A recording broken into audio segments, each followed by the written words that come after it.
राहुल गांधी सांसद से पूर्व सांसद बन गए और कांग्रेस नेता राहुल गांधी की सांसदी जाने पर कई रिएक्शंस भी आ रहे हैं। हालांकि राहुल गांधी को सजा का निर्णय न्यायपालिका ने दिया है, मगर इस पर अलग अलग तरह से राजनीति शुरू हो गई है। तरह तरह के बयानबाजियां सामने आ रही हैं।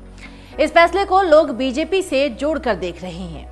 राहुल गांधी को लेकर दिए गए इस फैसले से देश की मीडिया में लगातार सुर्खियां तो बन ही रही हैं, मगर अब विदेशों तक इस फैसले की चर्चा है।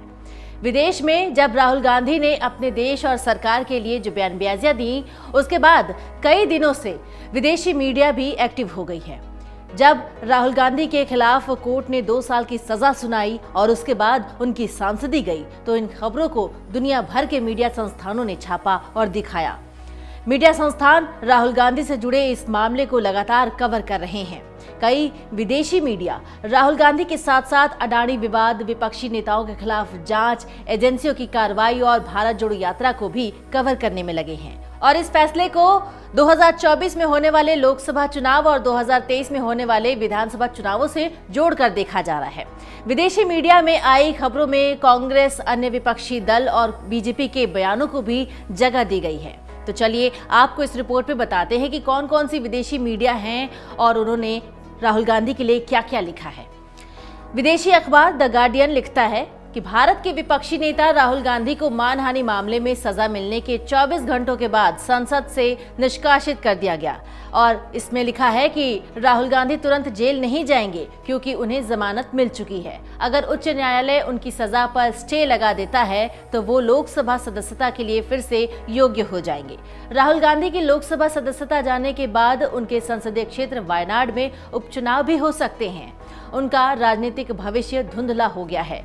अखबार लिखता है कि राहुल गांधी को बीजेपी एक बच्चे और अनुभवहीन शख्स की तरह पेश करती है, लेकिन पिछले साल की 2200 मील की यात्रा से उनकी छवि में विश्वसनीयता और वजन आया है।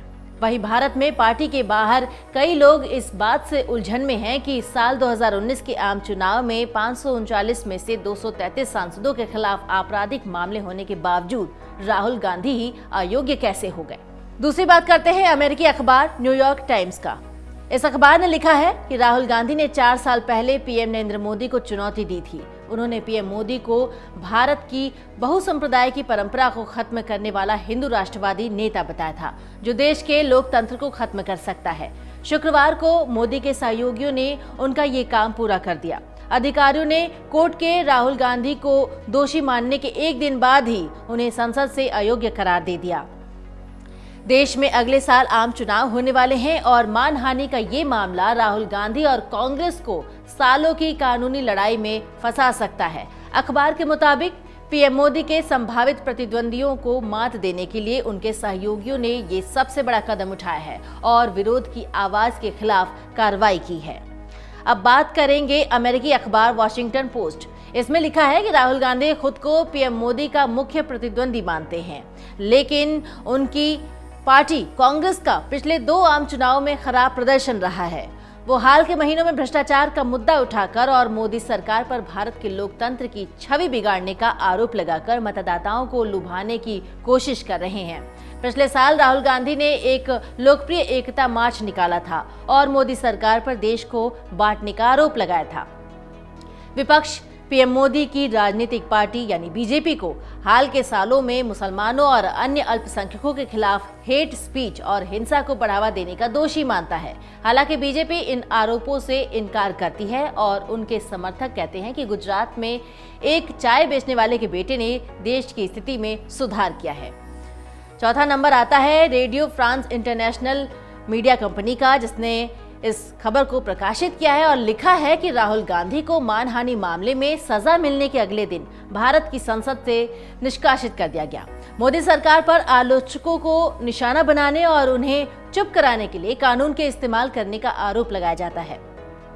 राहुल गांधी का ये मामला पीएम मोदी के गृह प्रदेश गुजरात में उनके मुख्य विरोधियों के खिलाफ दर्ज मामलों में से एक है।